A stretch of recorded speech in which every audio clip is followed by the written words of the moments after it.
Donc bonjour à tous, et je suis ravie de modérer cette session des GECO qui porte sur le mystère de la productivité. Donc pour m'accompagner dans ce débat, j'ai le plaisir d'accueillir trois invités illustres.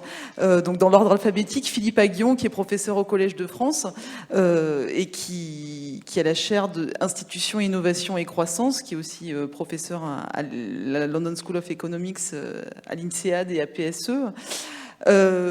Vincent Oussillou, qui est directeur du département économie de France Stratégie et rapporteur général du Conseil national de la productivité.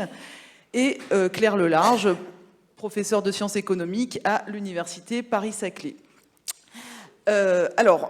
Donc pour parler de ce vaste sujet qu'est la productivité et du mystère de la productivité, qui est en fait tenter de comprendre pourquoi la productivité est aussi faible dans les pays développés depuis quelques années, et même depuis une bonne décennie. Donc j'ai préparé une petite introduction. Alors, pour vous montrer que finalement la révolution numérique, puisque cette baisse de la productivité s'inscrit justement dans le cadre de la révolution numérique. Donc cette révolution qu'on appelle révolution des TIC, des technologies de l'information et de la communication, elle est finalement la troisième révolution industrielle. Donc on a eu une première révolution industrielle à la fin du XVIIIe siècle en Angleterre, avec notamment la machine à vapeur. Une deuxième révolution industrielle ensuite à la fin du XIXe siècle avec l'énergie électrique, le pétrole, la chimie.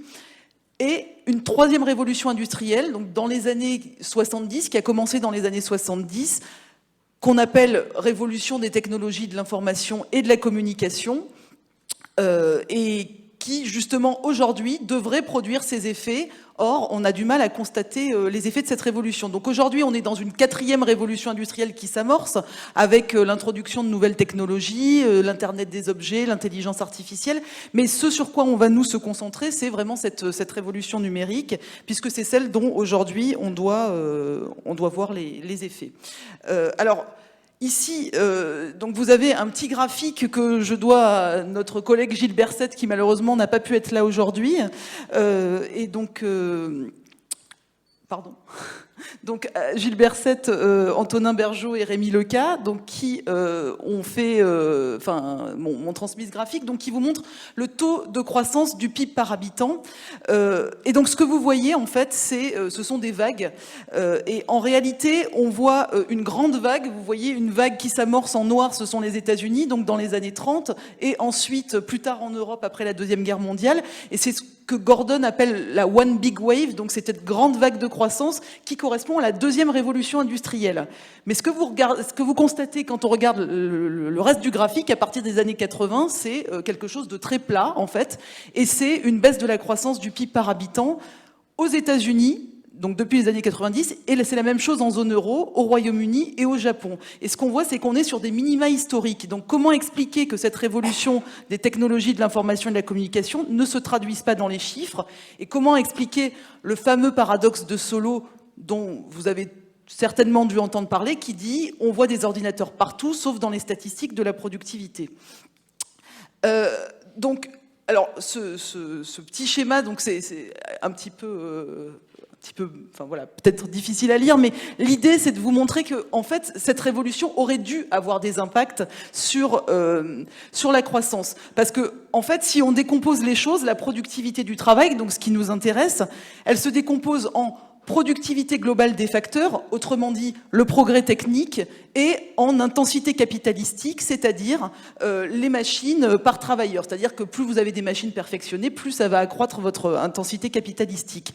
Et donc, les technologies de l'information et de la communication vont irriguer la croissance par plusieurs canaux, le progrès technique dans le secteur justement de ces technologies, mais également dans d'autres secteurs, puisque ce qu'on voit bien, c'est que quand on a des technologies nouvelles, ça irrigue la croissance dans ces secteurs de l'informatique, de l'électronique, mais également dans les autres secteurs, y compris en matière de management, par exemple. Donc vous avez de nouvelles organisations qui se mettent en place, Donc c'est ces deux premiers canaux et également le canal de l'intensité capitalistique, puisque vous allez avoir des machines plus performantes par travailleur.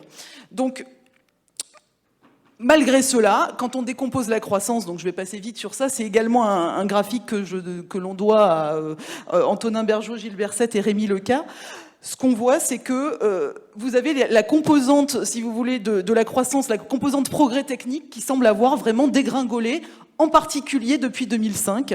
Et donc, c'est là qu'est le mystère dans ces sources de croissance. Pourquoi est-ce que le progrès technique ne contribue pas davantage à la croissance ? Avant de laisser la parole à Vincent, je voulais conclure sur ça. Donc, on a en fait différents facteurs de croissance du progrès technique. Donc, qui vont être évoqués par mes collègues. Donc le capital humain, c'est-à-dire l'éducation de la main-d'œuvre, l'innovation et l'organisation, les grandes innovations technologiques, les investissements en R&D et les infrastructures, et les facteurs institutionnels. Donc toute la question va être de comprendre pourquoi ces facteurs de croissance ne semblent plus à l'œuvre aujourd'hui. Est-ce qu'on doit croire Robert Gordon lorsqu'il parle de vent contraire ? C'est-à-dire que pour lui, le capital humain, quelque part, on est arrivé à un sommet. On ne peut pas investir davantage en éducation de la main-d'œuvre. Il y a un vieillissement de la population. On a déjà fait toutes les grandes innovations. Donc tout ça fait que voilà, on serait peut-être dans une stagnation séculaire avec l'idée qu'on reviendrait à une croissance de long terme au niveau pré-industriel. Et donc, on serait condamné finalement à une croissance faible. Donc, beaucoup de questions se posent. Comment expliquer ce paradoxe de Solow que je vous ai présenté ? Pourquoi y a-t-il une différence entre les États-Unis et les pays développés ? Est-ce que la croissance de la productivité nécessite que certaines conditions soient réunies sur la formation des travailleurs, sur l'organisation du travail ?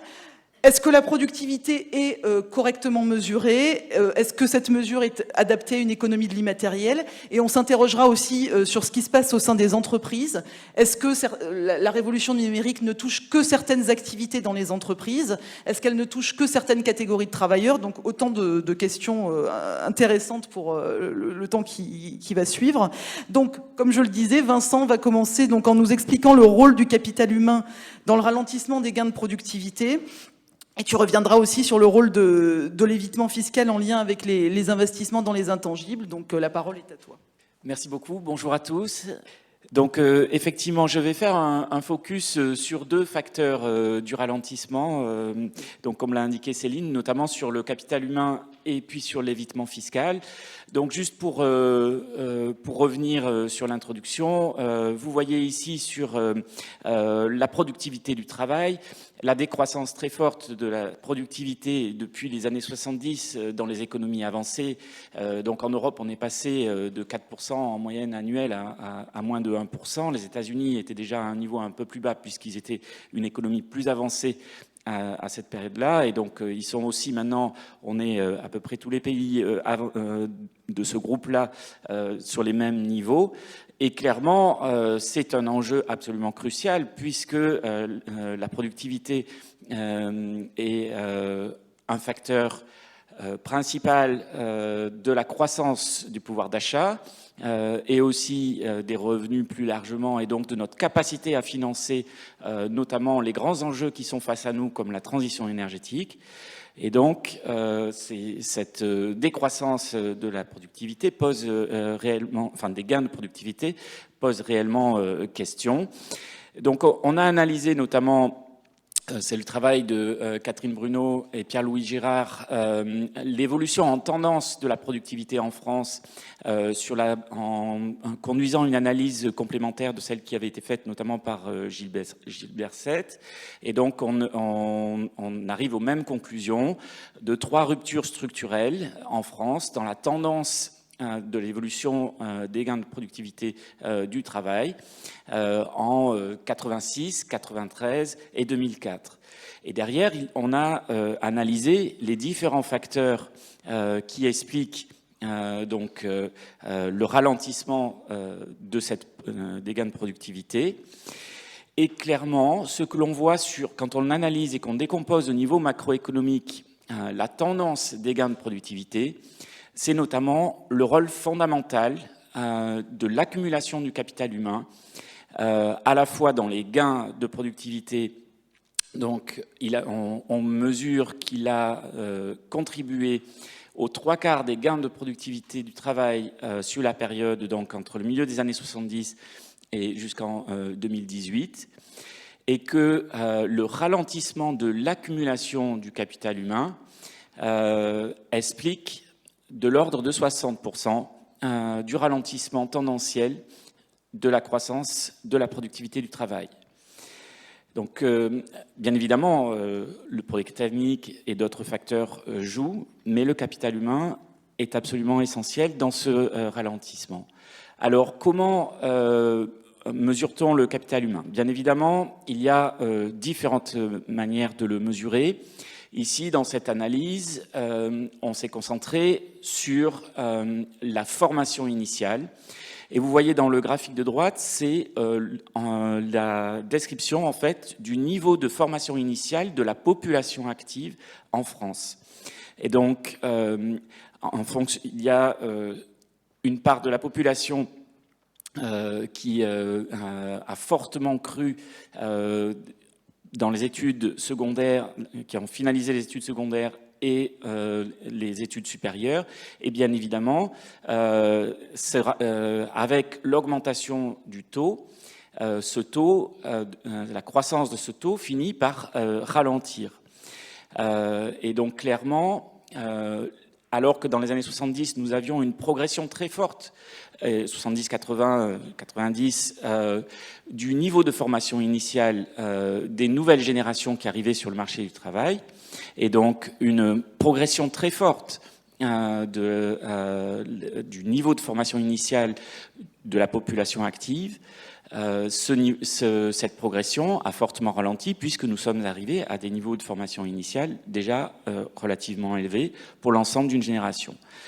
Par ailleurs, cette analyse a été conduite sur les autres pays européens et on obtient des résultats tout à fait similaires. Ce facteur est aussi le facteur explicatif majeur du ralentissement des gains de productivité dans les autres pays, dans les autres économies avancées. Le sujet est en même temps quelque part peut-être une note d'espoir, c'est que, comme on le sait, la France, malheureusement, a des performances relativement médiocres en termes de formation initiale et de formation continue.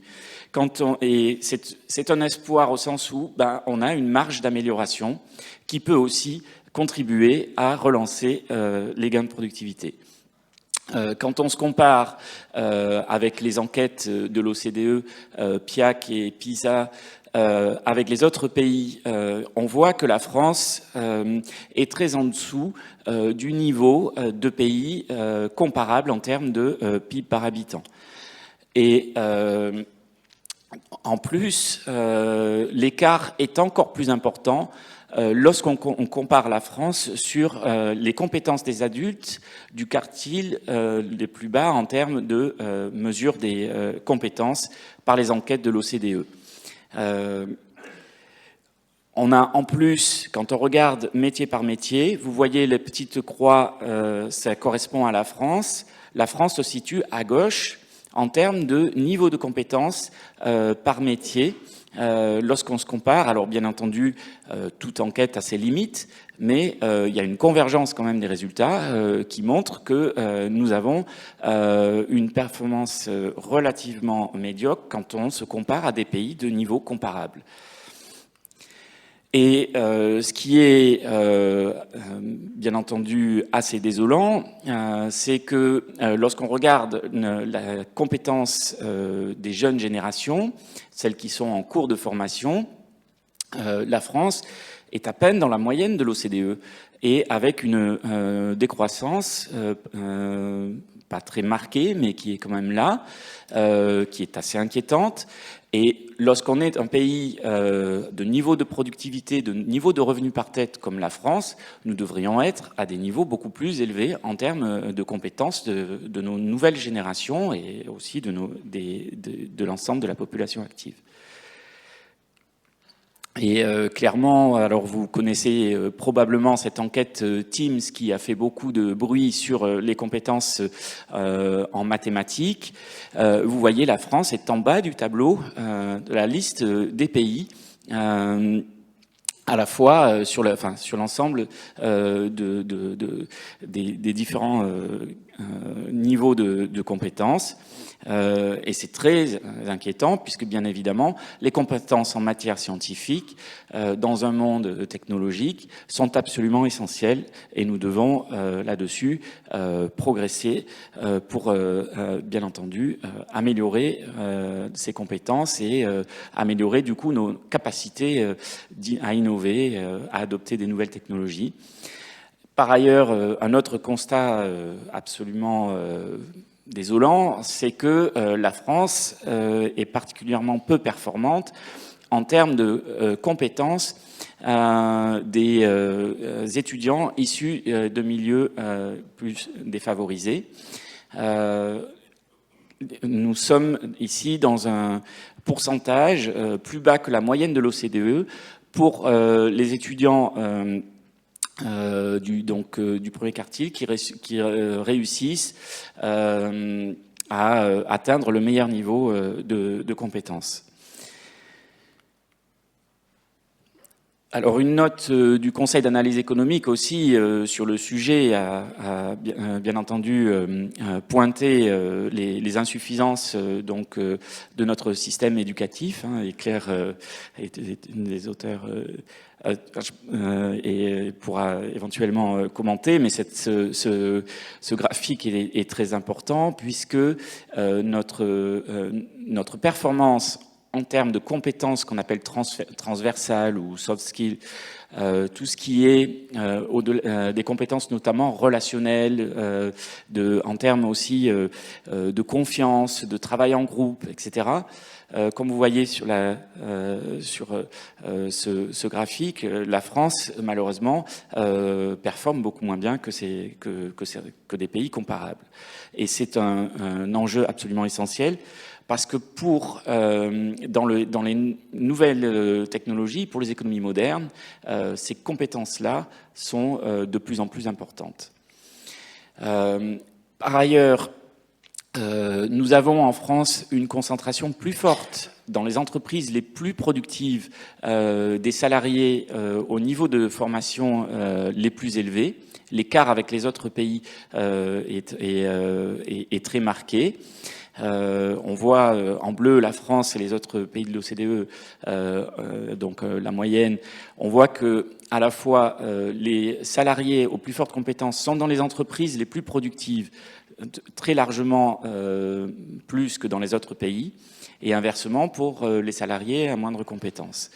Et si les entreprises moins productives avaient un mix de salariés avec des compétences équivalentes à ceux qui se trouvent dans les entreprises plus productives, les gains de productivité pourraient être très forts dans le cas de la France, plus que dans les autres pays de l'OCDE. Donc ça illustre quelque part une possibilité d'améliorer notre productivité et du coup d'améliorer notre croissance et notre pouvoir d'achat. Et donc les constats très rapidement, c'est à la fois une faible performance de la France en numératie et en littératie quand on se compare aux pays comparables, une performance relativement médiocre de notre système éducatif français quand on se compare aux pays partenaires. Et l'importance là-dessus, comme je le disais, est notamment l'importance des compétences transversales, non cognitives, qui sont compétences relationnelles notamment. Et notre système éducatif là-dessus est relativement peu performant. On connaît un pays comme la Finlande, par exemple, qui a réformé son système éducatif et beaucoup progressé dans ce domaine. On pourrait faire évoluer nos méthodes pédagogiques de ce point de vue-là. Et donc l'importance croissante de la qualité de la formation initiale, mais aussi de la formation continue. On sait qu'en France, en termes de formation continue, elle bénéficie plus aux salariés déjà bien formés et pas suffisamment à ceux qui ont un niveau de formation initiale plus faible ou qui sont plus éloignés du marché du travail. Alors il y a eu des réformes en ce sens pour accroître la formation tout au long de la vie en direction notamment des publics plus défavorisés, mais clairement nous avons là un enjeu essentiel et qui peut être un moteur de gain de productivité très important si nous arrivons à améliorer nos performances de ce point de vue-là. Et je finis rapidement sur un autre sujet qui relève plus de la mesure des gains de productivité. Comme vous savez, nous sommes dans un monde dans lequel il y a de l'optimisation fiscale agressive très importante. On a été évalué qu'en gros, 40% des bénéfices des entreprises au niveau mondial sont déplacés vers des paradis fiscaux. Alors ça, c'était une mesure en 2015. Que par ailleurs, la montée en puissance des intangibles, qui ont dépassé les investissements dans les actifs matériels, et donc les intangibles permettent une optimisation fiscale plus facilement, puisque donc, comme des actifs immatériels, ils sont plus facilement déplaçables de manière artificielle, et donc ils amènent en fait à sous-estimer l'activité d'une entreprise dans un pays lorsque celle-ci, quand c'est notamment quand une entreprise a des filiales dans des paradis fiscaux, et si la mesure de l'activité de cette filiale dans le paradis fiscal est erronée, dans ce cas-là, on va avoir une mesure fausse de la productivité de la maison mère ou des filiales qui sont dans des pays à niveau de taxation plus élevé. Et donc, le fait que les actifs immatériels sont maintenant devenus de plus en plus importants facilite en quelque sorte de déconnecter le capital, donc sa part notamment immatérielle, avec l'activité productive. Et de ce point de vue-là, donc dans le capital immatériel, il y a les droits de propriété intellectuelle, il y a tout ce qui est base de données, et on sait qu'aujourd'hui la data est de plus en plus importante, tout ce qui est autour de la marque, de la recherche-développement, de la formation et d'autres aspects. Et donc je vais terminer là-dessus sur l'étude notamment de Jean-Charles Bricogne, de Samuel Delpech et de Margarita Lopez Forero, qui étudie au niveau des données individuelles d'entreprises des multinationales françaises, sur les données entre 1997 et 2015. Et ce qu'il montre de manière marquante, c'est que lorsqu'une entreprise multinationale ouvre pour la première fois une filiale dans un paradis fiscal, sa productivité dans les années qui suivent baisse de l'ordre de 3,5 points. Et clairement, bien évidemment, ça ne veut pas dire que l'entreprise elle-même devient moins productive, ça veut dire simplement qu'elle déplace artificiellement de l'activité dans le paradis fiscal, et que donc on mesure moins d'activité dans le pays de la maison mère, donc en France. Et on voit notamment que cet impact est beaucoup plus marqué pour les entreprises intensives en actifs immatériels. La baisse est de l'ordre de 4 points, contre 2,7 pour les entreprises qui sont moins intensives en actifs immatériels. Et ceci peut expliquer, si on le reporte à l'échelle macroéconomique, compte tenu du poids de nos multinationales dans l'économie française, ça peut expliquer une baisse de 10% des gains annuels de productivité. Et pour terminer, c'est une analyse qui a été aussi faite aux États-Unis. On constate des chiffres du même ordre de grandeur. Et puis également, il y a un travail de l'OCDE qui le réalise dans plusieurs autres pays et qui constate ces effets. Donc clairement, l'accord, notamment à l'OCDE, sur la taxation minimale des entreprises multinationales peut aider peut-être à limiter un petit peu ces effets. Bon, il faudra bien évidemment qu'ils deviennent efficaces et qu'ils fonctionnent, mais clairement, il y a un espoir en ce sens. Voilà, je vais m'arrêter là. Merci beaucoup. Et d'ailleurs, donc, je partage ton constat, notamment sur cette taxation des multinationales et notamment la taxation des GAFA, hein, puisqu'on voit bien avec un certain nombre de montages de sandwich hollandais, de double irlandais, etc. Et on voit bien qu'effectivement, on a des pays à faible fiscalité, des tunnels, des paradis fiscaux qui permettent d'où la nécessité de taxer sans doute les GAFA. Et je voudrais peut-être aussi, j'aurai l'occasion de te demander ton avis tout à l'heure, mais je pense que la fragmentation des chaînes de valeur aussi, qu'on observe, rend aussi difficile la mesure de la productivité, puisqu'effectivement, pour un même produit, on peut produire dans 20 pays différents, donc on a du mal à savoir où est la plus-value, où est la valeur ajoutée, et donc à mesurer la productivité.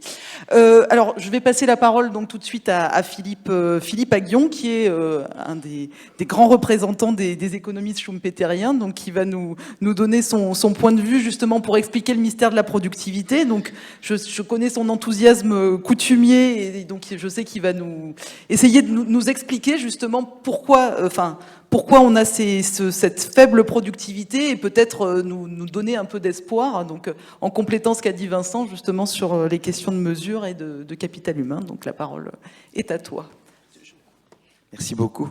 Donc, Céline, merci d'avoir organisé cette session. Et voilà, je trouve passionnant ce qui a été dit par Vincent. Et je sais que Claire a aussi des choses très importantes à dire.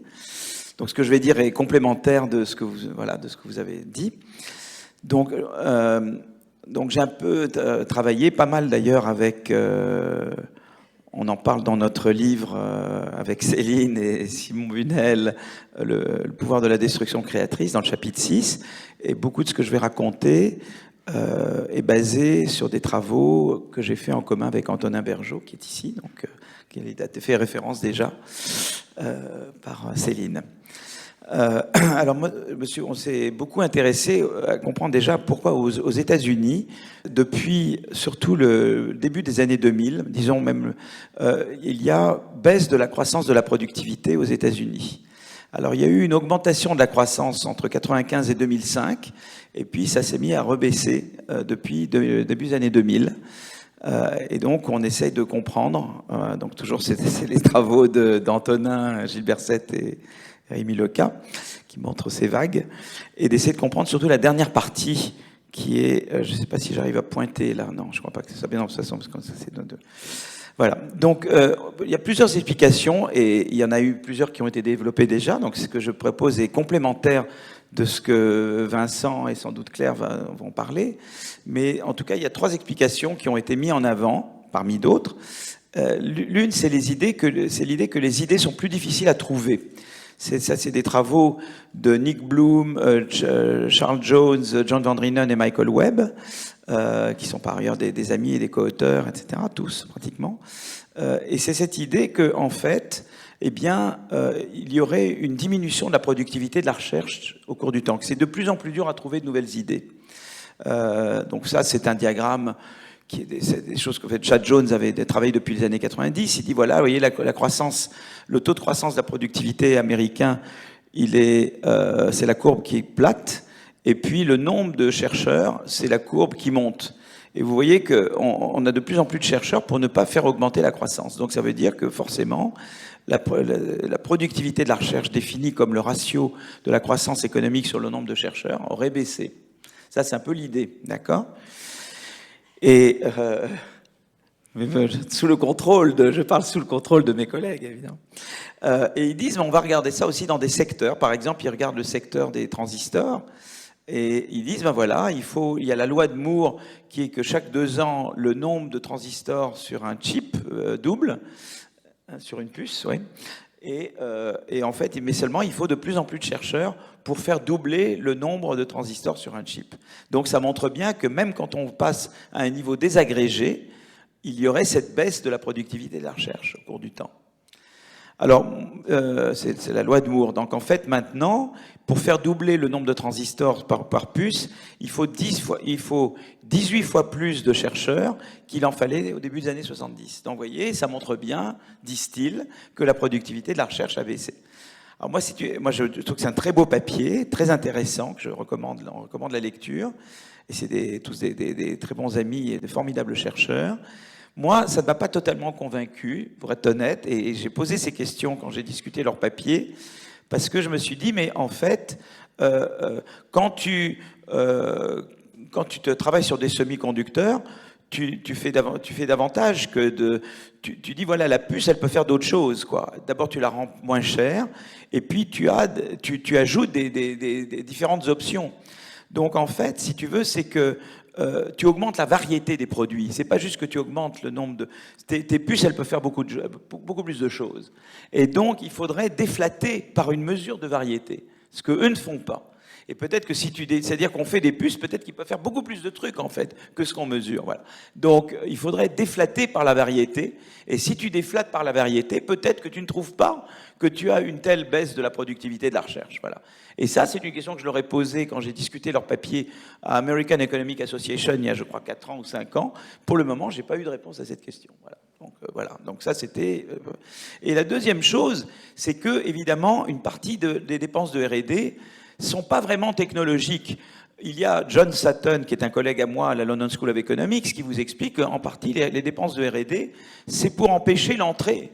C'est pour empêcher l'entrée de nouvelles entreprises. Donc, c'est des dépenses qui sont en fait un peu que defensive patenting, quoi, qui sont dans des buts de barrière à l'entrée. Voilà. Et là, il y a ce diagramme bien connu de mon ami Ufuk avec Francesca Lotti et Salomé Baslanze. C'est des firmes en Italie. À gauche, c'est les firmes les plus importantes. À droite, c'est les firmes les moins importantes. Et les petits carrés, c'est les brevets par travailleur. Et les petits triangles, c'est les dépenses des firmes italiennes pour embaucher des politiciens locaux. Et plus on est important, plus on met la gomme sur les politiciens et moins sur les brevets. Voilà. Et donc, il faut savoir... c'est en Italie, peut-être que chez nous c'est pareil, j'en sais rien. Mais donc, ça fait apparaître... Voilà. C'est intéressant. Ça fait apparaître la dimension de lobbying, de barrière à l'entrée. Voilà, donc c'est pour l'explication. Les idées plus dures à trouver, c'est pas évident, quoi. Voilà, cette explication-là ne me convainc pas pleinement. Il y a une autre explication qui est celle de la mesure, c'est-à-dire, et ça déjà il a été fait référence quand vous parliez de la taxation, peut-être qu'on ne mesure pas bien la productivité. Peut-être qu'il y a des choses, par exemple, moi je prends des photos maintenant, quand j'étais petit, ça montre que je suis un vieux schnock, quand j'étais petit, il fallait acheter un film, il fallait développer le film, il fallait aller, tout ça a été compté dans le PIB. Maintenant tu prends plein de photos sur un iPhone, et est-ce que c'est compté dans le PIB? C'est pas évident. Le temps qu'on économise, on n'a plus besoin d'aller dans une agence de voyage pour prendre ses billets, le temps économisé, est-ce qu'il est compté dans le PIB? C'est pas évident, quoi. Voilà, donc il y a évidemment c'est une question générale. Mais avec, je vais boire un petit peu d'eau parce que j'ai un peu soif. Là, je me déshydrate parce que je suis un vieux monsieur âgé. Voilà. Et donc, avec Antonin et Pete Clino et Timo Boppard et Yui Lee, on s'est dit, il y a aussi un problème lié à la destruction créatrice, justement, puisqu'on en parle de Schumpeter. C'est-à-dire qu'en fait, eh bien, on ne sait pas mesurer l'apport à la croissance du fait de remplacer un objet par un autre objet. Alors, je prends toujours le même exemple de la bouteille d'eau, mais je vais quand même fermer parce que sinon, je crois que je vais en mettre partout. Je prends cette bouteille et donc la valeur monétaire, donc je fais aucun changement de cette bouteille entre hier et aujourd'hui et que la valeur monétaire augmente. Je me dis, c'est purement de l'inflation. Si maintenant je remplace le bouchon de la bouteille par un nouveau bouchon, plus joli, il est déjà pas mal, et que je vois que la valeur augmente, je me dis, je sais plus ou moins ce qui est de l'inflation et ce qui est de l'amélioration de la qualité du produit. Mais si je remplace cette bouteille par ce micro, par exemple, je sais pas, et que ça rend un service beaucoup plus grand de faire ça, je ne sais plus expliquer qu'est-ce qui est de l'inflation et qu'est-ce qui est de l'amélioration réelle de la qualité, parce que je ne peux pas comparer hier et aujourd'hui. Et ce que font les instituts de statistiques en général, c'est que, eh bien, ils ne considèrent, quand ils calculent dans chaque catégorie de produits pour calculer le taux d'inflation, ils ne prennent que les produits qui n'ont pas fait l'objet de destruction créatrice. Ils ne prennent que les produits qui sont soit pas du tout améliorés, soit où il y a une amélioration à la marge qui n'implique pas de destruction créatrice. Mais comme en général, quand il y a la destruction créatrice, c'est là que les augmentations de qualité de services sont les plus importantes. En fait, en faisant ça, on sous-estime la croissance réelle et on surestime l'inflation. Et en fait, en France, la bonne nouvelle, c'est que la croissance de la productivité, elle est 0,7 au-dessus de ce qu'on mesure. Donc ça, c'est intéressant. On va dire qu'on croît plus vite et l'inflation est moindre. Je sais que beaucoup de gens ont peur de l'inflation. Peut-être qu'il y a une menace de... Mais on peut vous dire qu'en tout cas, on est très en dessous de 2% en Europe parce qu'il y a ce problème de mesure. Et déjà, on était en dessous de 2%, mais on est encore beaucoup plus en dessous de 2%. Donc, pour le moment, on a encore un peu de marge sur l'inflation. C'est la bonne nouvelle. Voilà. Bon, je ne vais pas rester... Combien de temps il me reste, Céline? Il me reste 5 minutes? Un peu plus? 8 minutes, voilà. Donc voilà. Donc si vous voulez, ça c'est la deuxième raison. La deuxième chose, alors on a un exemple numérique. Là, on dit voilà, par exemple, supposez que vous ayez 80% des biens qui sont comme la bouteille où je ne change rien, et qu'il y ait entre hier et aujourd'hui, il y a une inflation de 4%. Supposons qu'il y ait 10% qui soient des bouteilles où je change juste le bouchon, et je suppose que l'augmentation du prix ajusté pour la qualité est de moins 6. Et supposons que 10%, c'est des bouteilles que je remplace par des micros, d'accord? Et supposons que l'inflation est vraiment de 2%, que la croissance réelle est vraiment de 2%, mais moi j'observe le total, j'observe la croissance monétaire qui est de 4%, mais je ne sais pas vraiment ce qu'est l'inflation et ce qu'est la croissance. Qu'est-ce que fait l'Institut de statistique? Eh bien, il omet les 10% qui sont sujets à CD, qui est Creative Destruction. Et il ne compte que les 2 premiers. Donc ils disent l'inflation, eh ben ils disent pour 80 divisé par 80 plus 10, eh ben ils disent voilà, donc 80 sur 80 plus 10, c'est 4% d'inflation. Ils disent 10 sur 80 plus 10, moins 6. Ils oublient les biens soumis à destruction créatrice, donc ils vous calculent l'inflation à 2,9. Comme on sait que la croissance monétaire est à 4, ils disent on a calculé une inflation à 2,9, la croissance monétaire, elle est à 4, donc là, ça veut dire que la vraie croissance doit être à 1,1, mais en fait, elle était à 2, et donc on voit bien qu'on a sous-estimé la croissance et on a surestimé l'inflation. Alors ce qui est intéressant, c'est qu'on peut voir que, aux États-Unis, vous voyez, sur la période notamment 2006-2013, vous voyez, la croissance réelle, c'est de 1,72% de la PGF, de la croissance de la productivité, et la croissance mesurée n'est que de 0,98. Alors c'est vrai que la part qui n'est pas mesurée a augmenté un petit peu au cours du temps, donc peut-être un petit peu de ce qu'on considère être la baisse de la productivité, de la croissance de la productivité, est dû au fait que le problème de mesure s'est un petit peu aggravé récemment. Un petit peu, mais ça explique 10%. Mais ça explique pas tout. Alors comme ça explique pas tout, on est allé chercher ailleurs, toujours avec les mêmes auteurs, avec Antonin et les mêmes co-auteurs, et c'est l'histoire des superstars. Alors qu'est-ce que c'est l'histoire? Donc c'est toujours les mêmes co-auteurs, et on a ce papier qui est en révision maintenant pour le Review of Economic Studies, qui s'appelle une théorie de la croissance qui baisse et des rentes qui augmentent. Et alors là, donc, on regarde un certain nombre de faits. Et on dit, voilà, d'abord, ça c'est la croissance annuelle moyenne de la productivité, de la productivité globale des facteurs. On voit qu'elle a augmenté entre 1995 et 2005, comme je disais tout à l'heure, mais elle a baissé depuis 2005. Donc c'est le premier élément. D'accord? Donc on veut comprendre pourquoi il y a cette baisse. Et c'est intéressant parce que c'est surtout dans des secteurs ou qui produisent des technologies de l'information, donc c'est la courbe en noir, ou c'est des secteurs qui utilisent les technologies de l'information, c'est la courbe en gris. Et c'est dans ces deux cas qu'on voit surtout la croissance qui augmente et qui ensuite baisse beaucoup. D'accord? Donc ça a l'air très lié à technologie de l'information. C'est intéressant. Vous voyez, c'est des éléments, puis après on essaie de mettre tout ensemble. Deuxième chose, l'entrée de nouvelles entreprises. Elle suit le même mouvement que la croissance. Vous voyez que le taux d'entrée de nouvelles entreprises, dont on parlait avec Vincent tout à l'heure, que j'ai hâte qu'il y ait un rapport de France Stratégie sur Entry of New Firms, voilà. Eh bien, l'entrée augmente entre 1995 et 2005, mais l'entrée diminue après. Donc, il semble qu'il y ait quelque chose qui inhibe l'entrée de nouvelles entreprises, d'accord ? Et puis, alors, il y a autre chose, c'est ce qu'on appelle la part du travail dans le revenu. Elle semble baisser. Mais elle baisse particulièrement dans les secteurs qui produisent des technologies de l'information et des secteurs qui utilisent les technologies de l'information. Et alors, une chose très importante, c'est que cette baisse de la part du travail, c'est surtout un phénomène entre entreprises. C'est-à-dire que c'est pas tellement, à part dans le secteur manufacturier, c'est pas tellement qu'au sein des entreprises, la part du travail baisse, c'est que c'est les entreprises où la part du travail est faible qui deviennent hégémoniques. Donc c'est un phénomène d'hégémonie. Et ce phénomène se voit également à l'inverse sur les marges bénéficiaires, les markups comme on dit en anglais. Et vous voyez que les markups en rouge augmentent, mais c'est surtout à la courbe en noir. C'est pas tellement parce qu'au sein des entreprises les marges ont augmenté, c'est parce que les entreprises à marge élevée sont devenus hégémoniques. Alors, comment on met tous ces éléments-là ensemble? Eh bien, l'histoire est la suivante, celle qu'on raconte, c'est de dire, voilà, il y a des entreprises qu'on appelle superstars. C'est les GAFAM, en gros. Mais voilà, c'est des entreprises qui ont un capital social, qui ont des technologies, des réseaux, etc.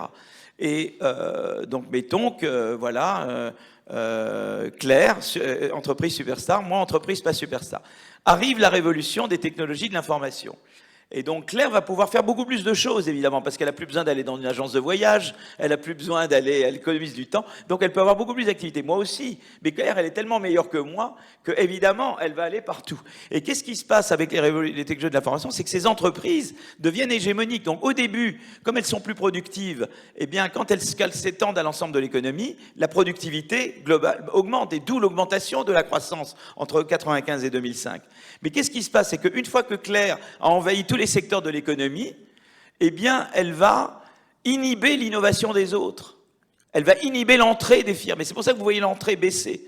C'est-à-dire que les autres vont moins innover. Et Claire aussi, du coup, parce que Claire, elle dit, bon, bah, moi, je suis tranquille, je suis partout, j'ai moins besoin d'innover. Les autres, ils sont découragés.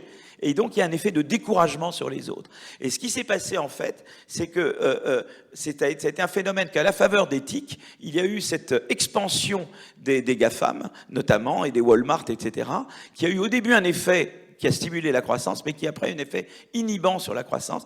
Et c'est en fait le problème. Pourquoi c'est intéressant? Parce que cette explication-là, en fait, on voit d'ailleurs que c'est le nombre d'établissements par entreprise augmente le plus pour les grandes entreprises. Vous voyez, ça a augmenté récemment, mais surtout pour les entreprises qui étaient déjà grandes au départ. Alors qu'on aurait pu penser que des entreprises déjà grandes allaient se stabiliser, que les petites entreprises allaient développer le nombre de boîtes. En fait, c'est les grandes qui développent le nombre de boîtes. Ça va être totalement dans le sens de ce qu'on a dit. Et en fait, si vous voulez, pourquoi c'est intéressant cette histoire-là? Parce que si vous voulez, c'est la différence un peu quand dans le livre avec Céline et Simon, on explique la différence entre, il y a le pessimisme de Gordon. Gordon, il dit c'est foutu. D'accord? Et un petit peu mes copains Bloom, Van Reenen, dans leur papier, c'est un peu du Gordon, quoi. Il n'y a rien à faire, quoi. On devient plus mauvais. Il y a l'optimisme panglossien, qui est de dire tout va pour le mieux dans le meilleur des mondes.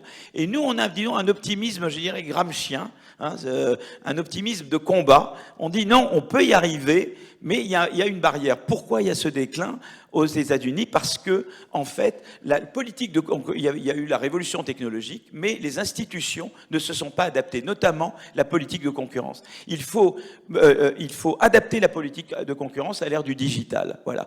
C'est en particulier, si vous voulez, les entreprises, les GAFAM, on peut faire des fusions-acquisitions sans limite et sans qu'on comprenne, et on les a laissés faire, quoi. Et en partie parce que c'est très important, si on veut autoriser ou pas une fusion-acquisition, de se demander est-ce qu'elle va inhiber ou pas l'innovation future et l'entrée future. C'est un problème que nous avons également avec la politique de concurrence en Europe. On regarde que les parts de marché et market definition. Alstom, Siemens, on a empêché uniquement parce qu'on disait Alstom, Siemens, les gens n'achètent des trains que Alstom, Siemens en Europe, les trains à grande vitesse. Sans regarder si le marché était contestable ou pas. On n'a pas regardé un tri. Il faut passer à une politique de concurrence très tournée vers l'innovation et l'entrée. Et donc l'idée là, c'est de dire, si je peux réguler les fusions-acquisitions de cette manière, je peux réguler, faciliter l'accès aux données, et peut-être une politique de break-up, comment je dirais, oh là là en français, de break-up, comment on dit, break-up firms, de casser des firmes, quoi. De diviser, hein, démanteler, voilà, comme on avait fait avec AT&T. Peut-être que là, si tu veux, on peut faire repartir la croissance. Donc il y a l'idée que la croissance, c'est le résultat conjugué de technologies et d'institutions. Si les institutions ne s'adaptent pas aux technologies, eh bien, ce qui aurait pu vous donner de la croissance devient une barrière à la croissance. Et donc, il y a tout ce débat maintenant de transformer, notamment aux États-Unis. Leur gros problème, c'est le lobbying, c'est les barrières à l'entrée, c'est la politique de concurrence qui n'est pas adaptée. Et je crois que là, c'est le gros changement qu'ils doivent faire pour que la révolution d'éthique et l'intelligence artificielle, qui sont des moteurs de croissance profondément, deviennent vraiment des moteurs de croissance et pas des barrières à la croissance. Voilà. Merci beaucoup. Merci Philippe pour ton enthousiasme toujours très communicatif. Je sens que la salle s'est réchauffée d'ailleurs. Alors maintenant, donc Claire, Claire, je vais te donner la parole. Donc Claire Lelarge qui va nous parler, ça me fait une très bonne transition puisque justement toi tu vas évoquer les fondements microéconomiques justement de ce mystère de la productivité, revenir sur l'aspect entreprise parce que c'est vrai qu'on a vu des choses assez agrégées, assez macro. Philippe a évoqué aussi l'aspect micro et donc toi tu vas nous parler de l'hétérogénéité qui existe entre entreprises, sachant qu'effectivement certaines bénéficient d'une productivité élevée et pas d'autres et donc on va essayer de comprendre pourquoi. Donc la parole est à toi. Merci beaucoup Céline, merci beaucoup Vincent et Philippe. Alors je crois que je vais d'emblée contredire Philippe, hein, la superstar du panel, vous allez le voir, n'est pas de ce côté-là. Et je pense que j'ai passé peut-être un peu trop de mon été à travailler sur ces problèmes de productivité pour apporter beaucoup de réponses précises. Donc malheureusement, j'ai l'impression que je vais vous balancer un certain nombre de questions encore ouvertes et que vous allez voir, enfin, comme l'a un peu fait aussi, l'ont fait un peu en creux Vincent et Philippe, c'est-à-dire qu'en 2021, cette session présidée par Céline, mais dans laquelle Gilbert aussi aurait dû prendre part, on se pose encore des problèmes de... Enfin, ça reste encore un concept très mystérieux et c'est quand même assez fou que ce soit encore le cas. Et donc l'éclairage que je souhaitais apporter dans cette session, eh bien, c'était de vous montrer en fait à quel point la profession essaye d'avoir des approches multiples pour essayer de continuer à creuser ce mystère, de continuer à poser des hypothèses, alors qui sont voilà que l'on peut plus ou moins, dont on peut plus ou moins tester la pertinence. Hein, certaines, c'est rare qu'on puisse vraiment trancher complètement en économie, mais c'est vrai que certaines sont plus crédibles ou plus pertinentes que d'autres. Et donc Céline m'a demandé de faire une petite synthèse sur ce qui est mon cœur de métier, c'est-à-dire les approches microéconomiques de la productivité. Donc ça va être un petit peu méthodologique, mais c'est un peu dans l'optique de vous dire, écoutez, vous savez, les économistes se contredisent, mais y compris lorsqu'ils lisent des données. Mais c'est parce qu'en fait, il y a encore beaucoup de questions ouvertes et en débat. Et c'est ça que je vais me permettre de vous tenter de vous expliquer. Alors, donc la feuille de route pour cette dernière séquence, ça serait déjà de discuter avec vous pourquoi il y a eu un espoir que l'accès accru et récent aux données microéconomiques puisse lever un certain nombre de mystères et un certain nombre de paradoxes. D'accord, parce qu'on en est encore au paradoxe de Solow, hein, malgré tout, plus ou moins. Il s'est un peu transformé, mais malheureusement, voilà, on est encore en train de creuser ça. Et bon, voilà, j'ai dû muser un peu cet été en travaillant, donc j'ai une approche un peu pessimiste.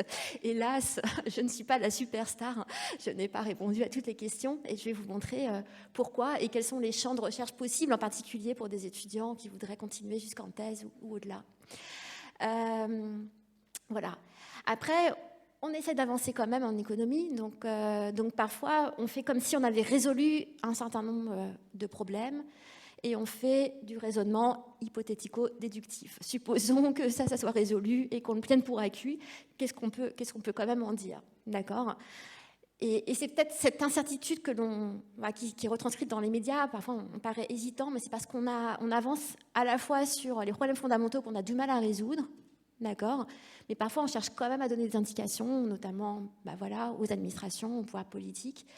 Et donc, on prend les résultats qu'on pense les plus crédibles, enfin les conclusions qu'on pense les plus crédibles pour tenter de continuer à avancer. Et donc, je vais revenir sur certaines choses que Philippe, notamment, mais aussi Vincent ont pu dire.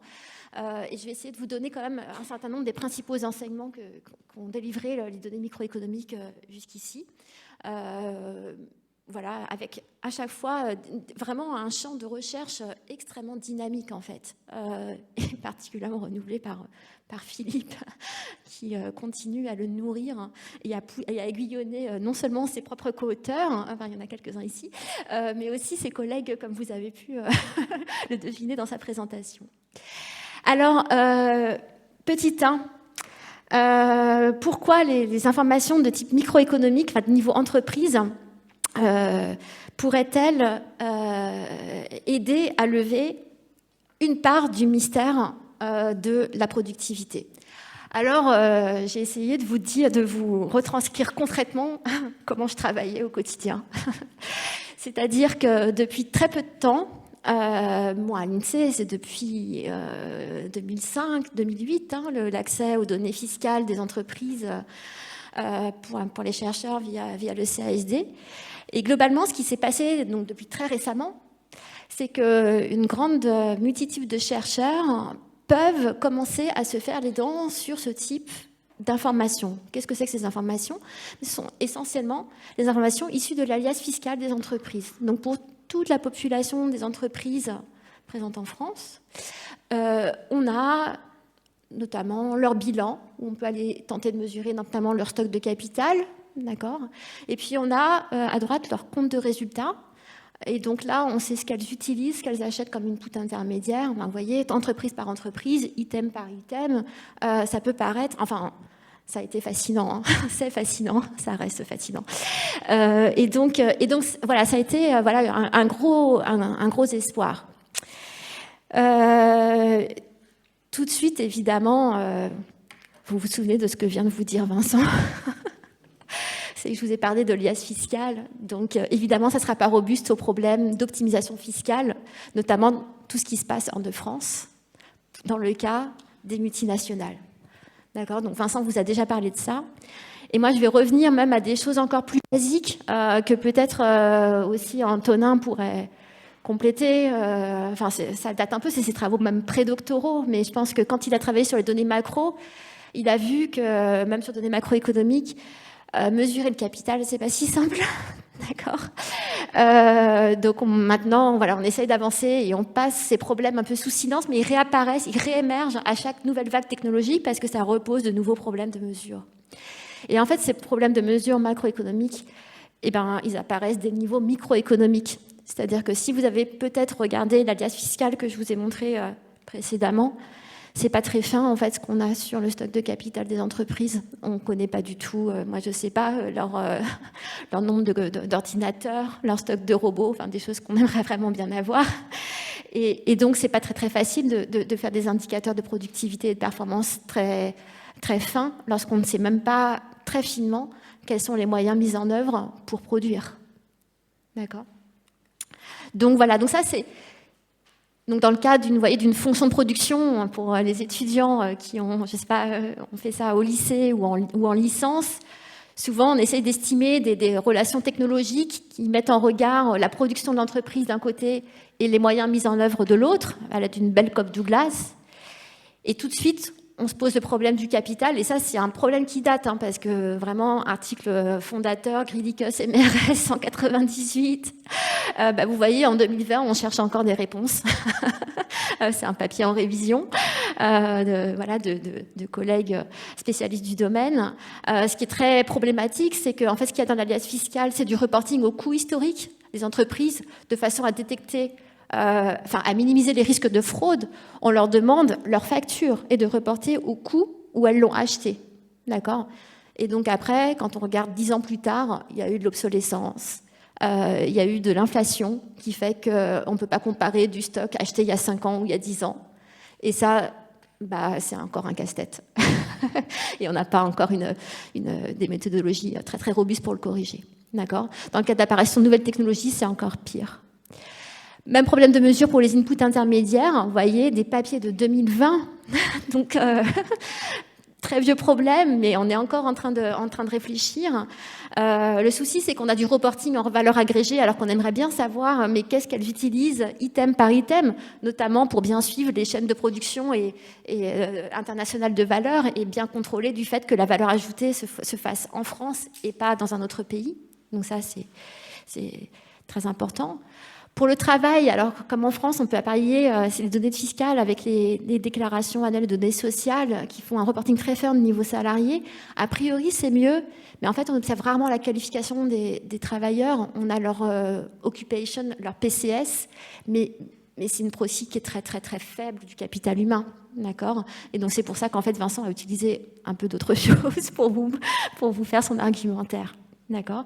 Alors, si Gilbert était là, il parlerait aussi du taux d'utilisation de ces facteurs. En fait, dans les données fiscales, on ne sait pas si ces gens ont été en chômage partiel, quel était le taux d'utilisation des machines. Et ça, évidemment, ça affecte la mesure de la productivité qu'on peut faire. D'accord. Et alors, j'ai mis en tout petit un truc très important, c'est que là, j'ai dit, ah là là, on a encore plein de problèmes de mesure.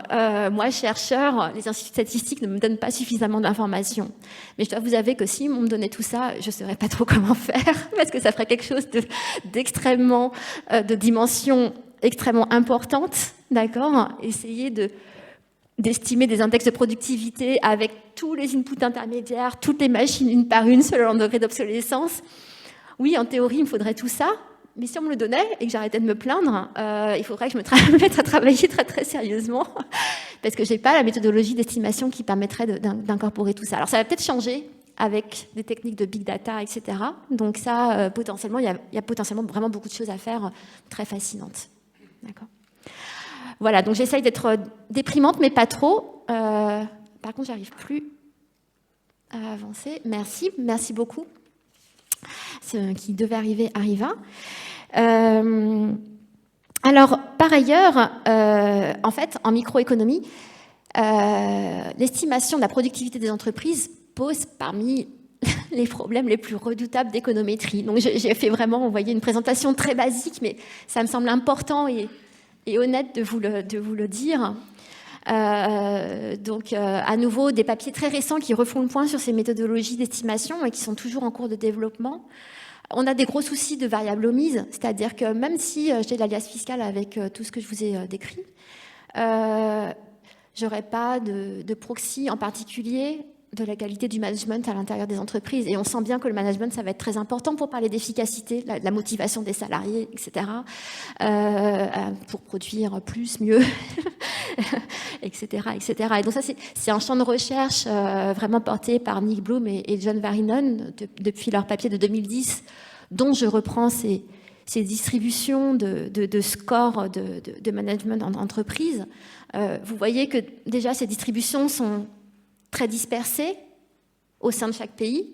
Donc j'espère que vous voyez mieux que moi, mais vous avez la distribution pour les États-Unis, le Brésil, la Chine, la France est en bas à gauche, l'Inde et l'Europe du Sud, Portugal et Grèce, ils font un package. Et vous voyez qu'à la fois c'est très dispersé pays par pays, et puis c'est souvent très différent du pays leader selon leur mesure, qui est les États-Unis. Et c'est en fait la courbe des États-Unis que vous voyez en surimpression de chaque histogramme. D'accord. Et dans la période actuelle, donc où l'économie a été complètement bousculée par le Covid et en particulier l'imposition du télétravail dans un nombre de secteurs très importants, vous voyez bien que probablement ces problèmes de management et de mauvaise captation de cet aspect va nous poser beaucoup de difficultés pour la mesure de la productivité dans la période actuelle et en sortie de Covid et la convergence vers peut-être un nouvel équilibre organisationnel au sein des entreprises. Beaucoup de travail en perspective. Donc voilà, beaucoup de chercheurs dans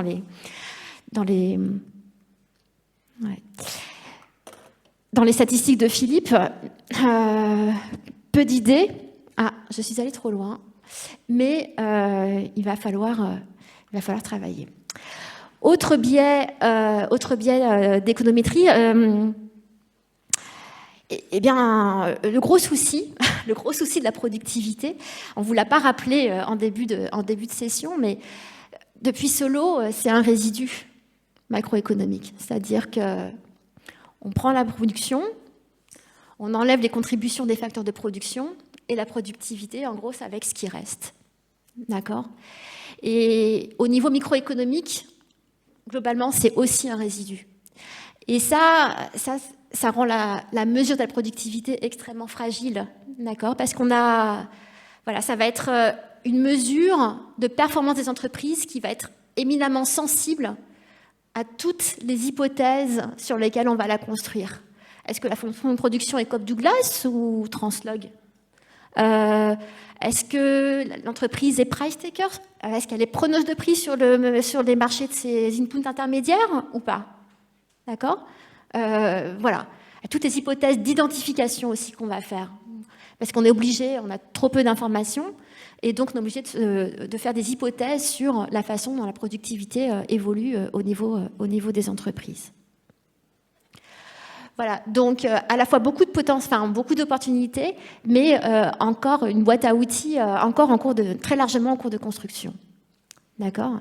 Alors, un second avantage très important des données microéconomiques, qui apparaissait un peu en creux, en fait, dans ce que Philippe a présenté, notamment ses travaux avec Antonin sur Missing Growth, c'est qu'en ayant accès à des données d'entreprise, on peut commencer à faire des décompositions par sous-population et aller regarder l'entrée, la sortie, ce qui se passe au sein des entreprises pérennes.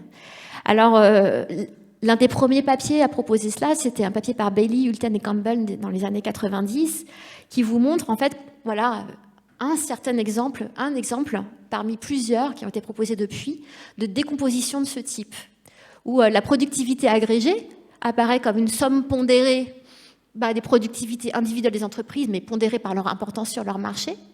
D'accord ? C'est ce qu'on voit à gauche, pour ceux qui aiment les équations. Et puis, on peut le décomposer parmi la population Grand S, les survivors, celles qui survivent de la période T-1 à T.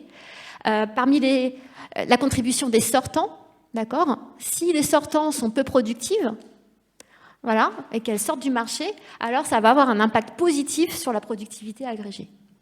D'accord ? Et puis les nouveaux entrants, et là, eh bien, ça va être quelque chose d'opposé, c'est-à-dire que si les entrants sont plus productifs que les incumbents, alors ça va avoir une contribution positive sur la productivité agrégée. D'accord ? Alors, non, mais ces décompositions sont très utiles pour border le débat, d'accord ? Mais il y a des contributions, des travaux très récents et encore en cours qui montrent qu'en fait la simplicité est trompeuse, c'est-à-dire que ce type de décomposition comptable est très utile, mais on ne peut pas pousser trop loin la capacité d'interprétation de ces différents termes. En particulier, donc Sophie Osotim-In, qui est une ancienne collègue, et puis les travaux d'Emmanuel Fary et David Bakaï, continués par David Bakaï, montrent que ces décompositions ne permettent en particulier pas de capturer et de mesurer ce qui est réellement dû aux réallocations entre entreprises. D'accord ? Parce qu'il ne faudrait pas pondérer les entreprises par leur part de marché, mais il faudrait déjà commencer par les pondérer par ce qu'elles utilisent en termes d'input. D'accord ? Et puis il ne faudrait pas aller regarder leur productivité moyenne, mais leur productivité marginale. C'est une retranscription de la révolution marginaliste qui impacte ce type de décomposition. Donc, prudence, quand on balance à la figure ce type de décomposition, il faut être très, très soucieux des interprétations que l'on peut réellement en faire. D'accord ? Bon, donc beaucoup de travail encore à faire pour les années futures. Quels sont, alors voilà, petite synthèse très personnelle des principaux enseignements des données microéconomiques que, pour ma part, j'ai compris, petit 1 et petit 2, qui me semblent crédibles, mais c'est très partiel, et je serais heureuse d'en discuter en fait avec vous et avec mes collègues. Qu'est-ce que je retire de mes lectures de ces 15 dernières années et de mes propres tentatives d'essayer de comprendre les choses. Petit 1, voilà, on passe en passant d'une donnée macro à des données microéconomiques, évidemment, on trouve de la dispersion. D'accord ? Ça aurait été étonnant que toutes les entreprises aient exactement le niveau de productivité moyen. Mais ce que l'on obtient, c'est une dispersion qui est étonnamment importante. D'accord ? Ça, c'est quelque chose qui est très étonnant.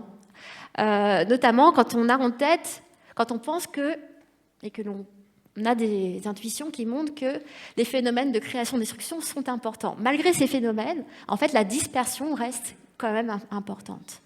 D'accord ? Donc ça, c'est quelque chose voilà, qui nourrit vraiment beaucoup, enfin très basique, hein, mais qui nourrit encore beaucoup de travaux. Et donc là, je vous ai montré, enfin, je mets des références un petit peu, enfin les principales références, les premières références qui ont fait ces points.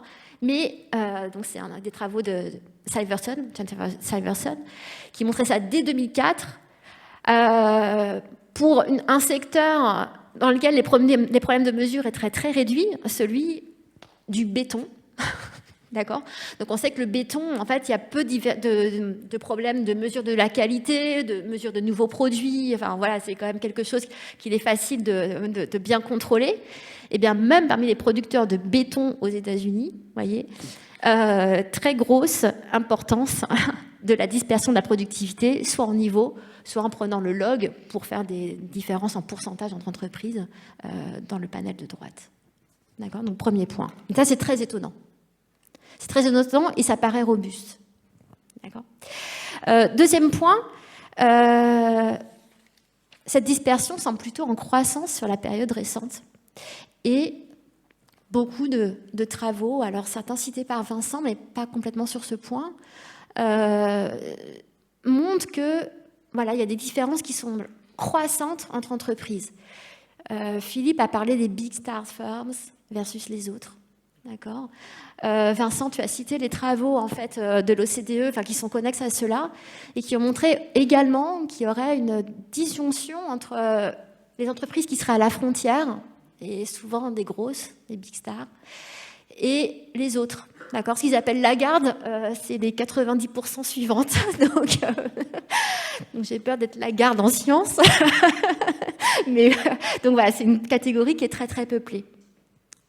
Et ça, c'est quelque chose qui semble frappant et qui nourrit un certain nombre de travaux pour essayer de comprendre en fait ce trend de divergence entre populations d'entreprises, les 5 à 10% les plus performantes versus les autres. Donc si j'arrive à passer, voilà, ça n'est pas si facile à interpréter que ça. Et donc vous avez déjà eu un exemple en particulier avec ce que vous avez présenté, Philippe.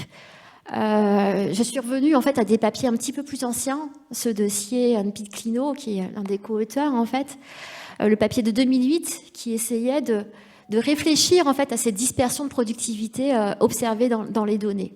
Alors là, premièrement, gros point de vigilance pour vous, si vous voulez vous approprier vous-même ce que font les économistes. L'interprétation que l'on fait des différents indicateurs va différer selon les indicateurs. D'accord ? Dans le panel de gauche, je vous ai mis un indicateur de productivité qu'on appelle physique. Et normalement, c'est celle qu'on a en tête le plus naturellement du monde. C'est un indicateur d'efficacité technologique. D'accord ? Et donc, vous voyez que beaucoup de dispersion entre pays et même intra-pays, même parmi les États-Unis. Vous voyez que c'est quand même un peu plus resserré aux États-Unis qu'ailleurs, mais ça, voilà, c'est assez important. Et puis, dans la colonne de droite, ce que je vous ai mis, c'est un indicateur de productivité en termes de revenus. D'accord ? Et donc là, vous voyez, c'est un index qui va globalement rapporter la performance en termes de vente plutôt qu'en termes de nombre d'objets produits physiques. D'accord ? Mis en regard avec les facteurs de production. Et celui-là, on aurait l'impression que ça serait aussi un indicateur de productivité. D'ailleurs, on l'appelle Revenue Productivity. Et en fait, on ne peut pas du tout l'interpréter, dans certains modèles, on ne peut pas du tout l'interpréter comme un indicateur de productivité. Il y a plein de choses. Voilà. Donc, je vais vous refaire un petit exposé à ma sauce de ce que Philippe a dit. C'est-à-dire que dans des modèles très, très simples, on va se rendre compte que dans un certain nombre de modèles de pricing des entreprises, de comportement de tarification, dès lors qu'elles ont un peu de pouvoir de marché, d'accord, potentiellement, elles vont tarifer en établissant un markup au-delà de leur coût marginal. D'accord ? Et leur coût marginal, pas de chance, ça va dépendre de leur productivité, évidemment. D'accord ? Et donc, en multipliant le Y par P au numérateur, eh bien c'est mort, vous faites tomber le terme de productivité grand A. Et donc vous vous rendez compte qu'avec un indicateur qu'on appelle productivité et que parfois on mélange allègrement dans les différentes publications, on ne peut pas l'interpréter du tout de la même façon que l'indicateurs de productivité physique qui étaient à gauche. D'accord ? Le revenu productivité, ça va être un indicateur des frictions auxquelles font face les entreprises sur leurs différents marchés, à output ou input. D'accord ? Et potentiellement, ça va être aussi impacté par leur pouvoir de marché à cause de ce terme de markup, de taux de marge, dont vous a aussi parlé Philippe. D'accord. Et alors, ça impliquerait que cet indicateur est essentiellement pas un indicateur d'efficacité technologique et que la dispersion de cet indicateur serait plutôt mauvais signe. C'est-à-dire que globalement, si les entreprises sont différentes dans cet espace-là, ça voudrait dire que soit elles ont trop de pouvoir elles sont différentes en termes de pouvoir de marché et il faudra aller taper sur celles qui en ont trop et qui ont un indicateur élevé de ce truc-là, d'accord ? Soit elles font face à des frictions réglementaires, institutionnelles, d'adaptation du capital humain. Là, c'est tout un relatif en capital humain. Et il faudrait donc pas taper sur elles, mais aller essayer de chercher comment réduire ces frictions. C'est les termes en petit o dans l'expression qui vous est projetée. D'accord ? Donc on aurait l'impression que souvent, le premier point de Inclino, c'était de dire que la dispersion en termes de cet indicateur, c'est plutôt mauvais signe en fait. D'accord ? Parce que normalement, dans une économie qui marche bien, il ne devrait pas y avoir de dispersion ici. Et puis en réfléchissant un tout petit peu plus, il y a des collègues chercheurs qui se disent, est-ce que c'est toujours mauvais signe ? Même pas en fait. Parce que quand il y a un coût fixe à passer d'un régime ou d'une technologie à l'autre, on va générer de la dispersion en termes de TFPR, mais ça ne sera pas mauvais signe, on ira vers le mieux, et cette dispersion temporaire ne sera pas forcément mauvais signe. D'accord ? Donc vous voyez à quel point c'est difficile de petit 1 commenter les bonnes statistiques, celles pertinentes pour ce qu'on veut dire, et petit 2, ah oui je suis toujours trop longue, et en plus de tirer les bons enseignements de la statistique que l'on a sous les yeux. D'accord. Alors en plus, évidemment, les mêmes auteurs, donc c'est Bill Skino et co-auteurs, vous montrent qu'en plus le diagnostic est très très très très dépendant des problèmes de mesure dont je vous ai parlé certains, dont vous avez rappelé certains en introduction, d'accord. Donc on propose allègrement une courbe en pointillé et une courbe en bleu selon qu'on s'est coltiné finement ou pas les problèmes de mesure, et vous voyez que les diagnostics peuvent être assez distincts selon qu'on en passe de l'une à l'autre. Alors qu'est-ce que je voulais vous dire d'autre ? Alors, j'arrive plus à passer en plus. Alors, je veux bien un petit peu d'aide. J'ai dû cliquer sur un bouton. Est-ce que vous arrivez à... Ouais, vas-y. Ah, très bien. Non, c'est l'ordinateur qui a le contrôle là-bas. Merci beaucoup.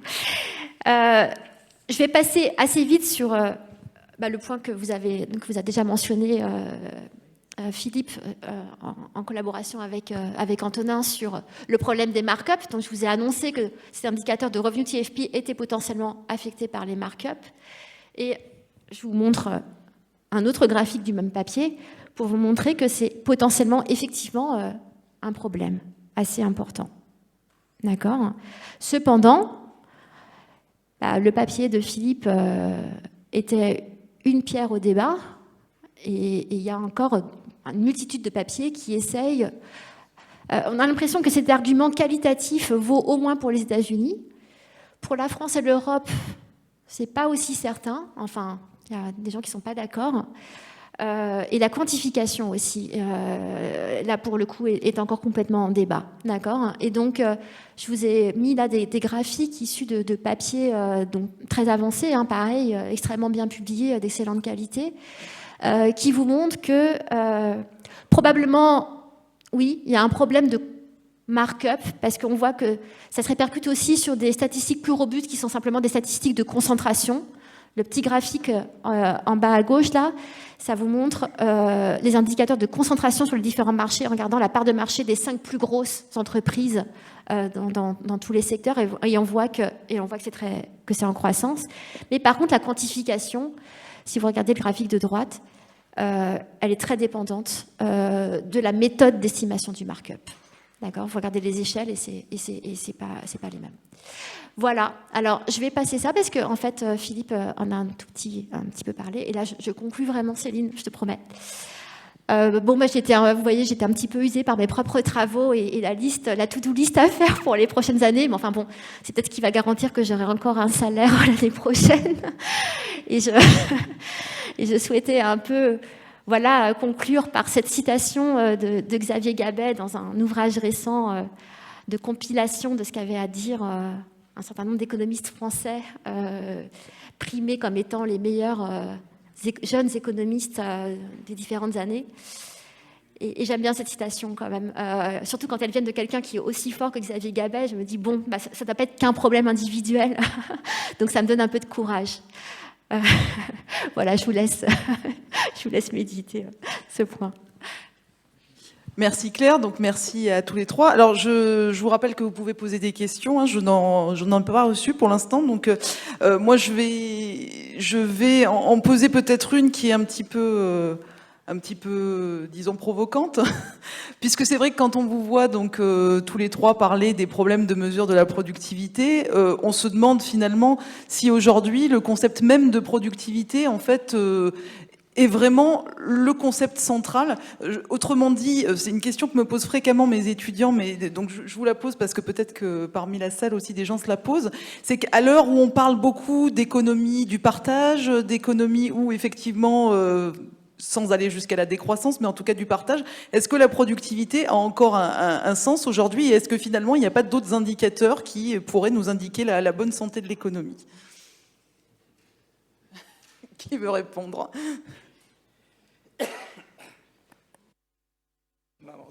Vraiment, c'est pas moi qui devrais répondre, c'est vraiment mes deux collègues.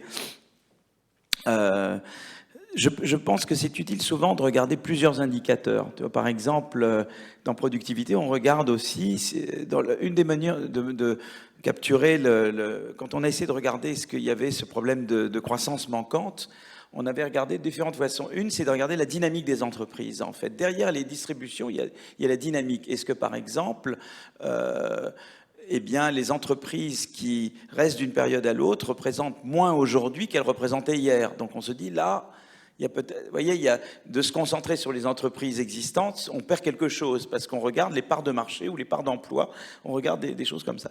Mais on peut regarder aussi des mesures de brevets, par exemple, et utiliser ça pour dire, voilà, l'innovation, l'augmentation de la productivité. Donc je crois que souvent, ce qu'il faut faire, c'est regarder plusieurs mesures, je crois, pour dire, on capture quand même un phénomène, voilà, au moins qualitativement. Alors peut-être on n'est pas exactement sur la quantification, mais il y a des différents, disons qu'il y a des différents indices concordants et on se dit, ben, essayons une méthode. C'est comme quand on fait des instruments, peut-être on en essaye un, mais on en prend un autre très différent. Et si on voit qu'on tombe à peu près sur les mêmes régressions, on se dit, peut-être qu'on tient quelque chose. Ben, mais moi, je parle là sous le contrôle de Claire et Vincent, mais mon sentiment, c'est que c'est un petit peu ça. C'est qu'en général, il faut essayer plusieurs trucs. Et si on voit que les plusieurs trucs te donnent un peu quelque chose, tu dis, il y a quand même quelque chose. Sur les rentes, on voit bien. On commence maintenant, par exemple, là, tu mentionnais sur les rentes avec Antonin, avec les mêmes auteurs que Missing Growth, et on regarde maintenant, est-ce qu'une rente, c'est une rente d'innovation? Parce que c'est intéressant, le problème des rentes. Tu peux avoir des bonnes rentes et des mauvaises rentes. Est-ce que c'est une rente due au fait que moi, tout d'un coup, j'ai un produit qui est bien meilleur que les autres? Ou est-ce que c'est une rente qui est liée à des barrières à l'entrée ou à des phénomènes de réseau ou de découragement, etc. Et il y a plusieurs méthodes peut-être pour y arriver, où tu te dis, il y a quand même un phénomène de rente, où il y a quand même un... voilà. Mais ce qui est passionnant, en tout cas, c'est que maintenant, on ne peut plus faire de la théorie de la croissance et de la productivité en supposant qu'il y a une firme représentative. L'hétérogénéité, c'est quelque chose de très important maintenant. Je crois que si on a une contribution collectivement à l'économie, c'est d'avoir dit, voilà, un modèle de croissance où il n'y a qu'un type de firme, où on regarde au niveau macro, etc., ne faites pas confiance. Parce que la croissance, c'est avant tout comment on génère de l'hétérogénéité. Il y a des entrants et des gens qui sont... Il y a des nouvelles firmes et des firmes anciennes. Il y a des leaders et des followers. Il y a des superstars et des pas superstars. Et l'hétérogénéité est au cœur du processus. Et l'hétérogénéité, c'est... Comprendre l'hétérogénéité, c'est comprendre la dynamique des entreprises. Pourquoi il y en a certaines qui croissent, d'autres qui ne croissent pas. Et si on ne comprend pas ça, si on n'essaye pas par différents moyens, on passe à côté de ce qu'est la croissance. Je crois que vraiment, on ne peut pas faire l'économie maintenant de mettre l'hétérogénéité au cœur du processus. Voilà, je crois que c'est vraiment, si on aura pu collectivement contribuer à convaincre la profession qu'il faut aller dans cette direction, on aura fait quelque chose d'utile. Mais Claire et Vincent, vous avez certainement des choses à dire, beaucoup plus que moi. Je vais être très très rapide parce que j'ai pris beaucoup de temps. Je suis complètement d'accord avec Philippe. Et en fait, je pense que ça se retranscrit un tout petit peu dans la teneur des présentations qu'on a faites. C'est-à-dire que moi, je vous ai fait quand même un exposé très méthodologique. Quand on parle de productivité, on se dit pourquoi pas y aller directement. A priori, on devrait pouvoir en 2021. Et je vous ai montré toutes les difficultés. Et par exemple, Vincent a préféré essayer de vous faire part de vrais enseignements. Et en fait, il a utilisé des indicateurs plus robustes que directement des indicateurs de productivité. Ce qui est une autre façon de dire la même chose que ce que vient de dire Philippe, c'est-à-dire que quand les économistes sérieux prennent la parole, ils essayent de conforter leur diagnostic par divers indicateurs, multiplicité, et aussi par des indicateurs peut-être plus robustes et moins difficiles à mesurer que ceux qui seraient théoriquement idéaux, mais en fait inaccessibles. Voilà, c'était tout ce que... Effectivement, complètement en complément donc, de ce que tu viens de dire, Claire. Alors déjà, peut-être un point de précision, parce que clairement, nous, dans les travaux que je vous ai montrés, on se concentre sur la productivité du travail, qui est mesurée beaucoup plus facilement et de manière beaucoup plus rigoureuse et comparable entre pays que la productivité globale des facteurs. Donc, il faut clairement avoir, quand on parle de productivité, les deux concepts en tête. Et donc, sur la productivité du travail, clairement aussi, pour revenir à la question de Céline, ce qu'il faut avoir en tête, c'est que c'est clairement derrière le moteur de la croissance des revenus par tête. Donc parce que si on produit plus de richesses, si chaque individu produit plus de richesses, et ben clairement ces richesses peuvent être partagées et accroître les revenus, donc le pouvoir d'achat. C'est ce qui a fait croître le pouvoir d'achat, ce qui a amélioré nos conditions de vie quand on se compare avec bien évidemment les sociétés plus anciennes. Mais clairement, et je suis tout à fait en accord avec ce qui a été dit, et notamment en lien avec la question de Céline, bien évidemment, la mesure du bien-être dans une société ne se limite pas au pouvoir d'achat, ne se limite pas à la capacité à acheter des biens et des services. Il y a tout un environnement beaucoup plus large, la question de confiance, les opportunités, etc., beaucoup de dimensions. Et donc c'est pour ça que d'ailleurs ce qu'on appelle l'économie du bien-être s'est beaucoup développé et développe des indicateurs complémentaires, je dirais pas nécessairement alternatifs, mais complémentaires aux indicateurs qui sont beaucoup plus classiques de l'économie classique, comme la productivité, qui mesure donc la création de richesses. Et donc de ce point de vue-là, l'importance de la productivité est quand même toujours là, puisqu'elle est au cœur de notre capacité à produire des richesses, à améliorer les conditions de vie. Et alors, même si dans nos pays, certaines personnes peuvent penser que nos conditions de vie on n'a pas besoin de les améliorer, il y a quand même toujours une part de notre population qui n'a pas du tout les conditions de vie qu'on espérerait que tout le monde puisse partager. Et encore plus quand on regarde au niveau de la planète. Et bien évidemment, on est dans un enjeu absolument essentiel d'arriver à améliorer ces conditions de vie tout en déconnectant des émissions de CO2, de la consommation d'énergie, de la dégradation de la biodiversité. Et ça, c'est vraiment l'enjeu principal de nos sociétés. C'est comment peut-on continuer à améliorer nos conditions de vie. Alors, quand on dit nos conditions de vie, c'est celles de nos concitoyens, c'est celles de l'ensemble des habitants de la planète, sans bien évidemment continuer à dégrader et à mettre en danger la vie humaine, parce que si la planète continue sur sa trajectoire, clairement, c'est la vie humaine qui va être remise en cause. Alors, j'en profite pour, toujours Vincent, pour te poser une petite question que je reçois là de la part d'Alix Boulot, qui demande sur la question très intéressante de l'évitement fiscal par les multinationales. Pourriez-vous clarifier, s'il vous plaît, pourquoi est-ce que la productivité du travail, pourquoi la productivité du travail est impactée de 3,5% dans l'étude menée? Donc, je ne sais pas si en quelques mots, tu peux revenir sur ce point. Oui, en quelques mots. Donc, clairement, lorsqu'on est une multinationale et donc on a différentes filiales dans différents pays et qu'on fait des investissements, par exemple, j'achète un logiciel qui va me permettre de gérer mes comptes clients, mes machines ou quoi que ce soit, eh ben, c'est la filiale, c'est l'entreprise en France qui réalise l'investissement, qui paye cette consommation intermédiaire. Les autres en bénéficient. Elles ont donc moins de dépenses parce qu'elles n'ont pas payé pour ce logiciel. Et donc, les bénéfices qui sont réalisés sur la base notamment de ce logiciel ou de ces bases de données, des droits de propriété intellectuelle, sont comptabilisés dans la comptabilité de l'entreprise, sont comptabilisés dans les pays donc à faible fiscalité, ce qui permet que les bénéfices soient moins taxés. Donc clairement, avec ces actifs immatériels, l'optimisation fiscale est plus facile parce que ces actifs immatériels, on ne peut pas dire ils sont localisés où. C'est différent d'une usine, par exemple. Une usine, on peut dire, bon, voilà, elle produit en France, donc la valeur ajoutée est comptabilisée en France. En revanche, la gestion de ces bases de données, la gestion des droits de propriété intellectuelle peuvent être déplacés de manière à ce que donc les profits soient localisés dans les circonscriptions fiscales à faible taxation. Et clairement, donc, c'est des comportements qui sont, là pour le coup, l'analyse a été menée dans différents pays, est robuste, et montre que, effectivement, les entreprises jouent sur cette possibilité.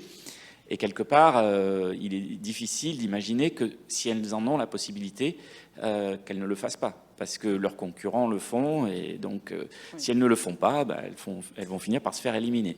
Oui, et c'est la différence entre l'optimisation fiscale, justement, et la fraude. Là, l'optimisation, c'est tout à fait légal. Donc, est-ce qu'il y a une question dans la salle? Parce que je peux aussi passer...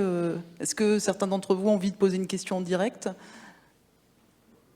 Oui, ben, en plus, vous êtes tout au fond, donc je vais un peu sortir du côté conventionnel pour vous donner la parole. Ça sera sans doute la dernière question, sauf s'il y en a d'autres.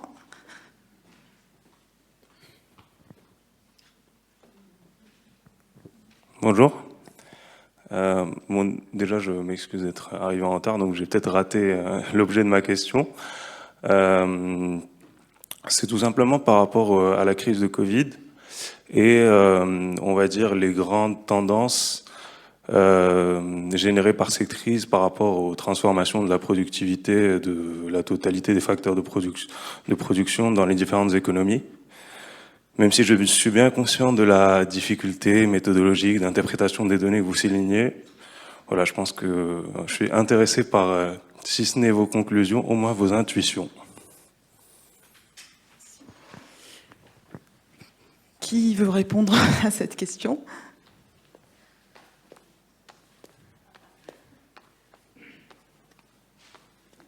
Un économiste, malgré tout, il n'est pas sûr de lui, mais quand vous lui tendez un micro, il n'y a pas de problème pour parler. Non, mais je pense que c'est un champ de recherche et d'analyse qui va être fascinant pour les années à venir, parce qu'on a vraiment l'impression que les entreprises ont été forcées massivement, toutes, enfin en très grande partie, de faire beaucoup d'investissements, notamment en technologie digitale, de façon à pouvoir rester en activité pendant les périodes de confinement successifs. Et ça va être un choc qui va être extrêmement important à regarder. Combiné avec un choc sur les pratiques managériales qui est aussi d'ampleur non connue. Et donc certains de mes co-auteurs, en particulier Louis, alors bon, qui travaille plus tellement là-dessus en ce moment, mais avait l'intuition que peut-être l'une des causes possibles des différents paradoxes de la productivité, c'était que les pratiques managériales étaient probablement complémentaires d'investissements en technologie et que les entreprises n'arrivaient pas à capter quelles étaient les complémentarités pertinentes et n'arrivaient pas donc à atteindre le plein potentiel des investissements physiques qu'elles réalisaient. Et là, on a peut-être une situation dans laquelle les entreprises ont été guidées réglementairement, on va dire, et ont fait un investissement massif dans deux composantes différentes. Et moi, pour être tout à fait honnête, je pense que ça va être quelque chose de très très intéressant à regarder en fait dans les différents. secteurs. Oui. Télétravail, oui, j'ai parlé du télétravail, e-commerce, enfin énormément de choses. Structuration de la chaîne de valeur par une augmentation massive du recours aux échanges d'informations digitales, etc. Et d'ailleurs, il y a une vraie question sur est-ce que le télétravail augmente ou diminue la productivité. Enfin, je veux dire, on est vraiment... Voilà, Alors, on va peut-être s'arrêter là parce qu'il est malheureusement l'heure. Donc, merci à tous de votre écoute et bonne journée.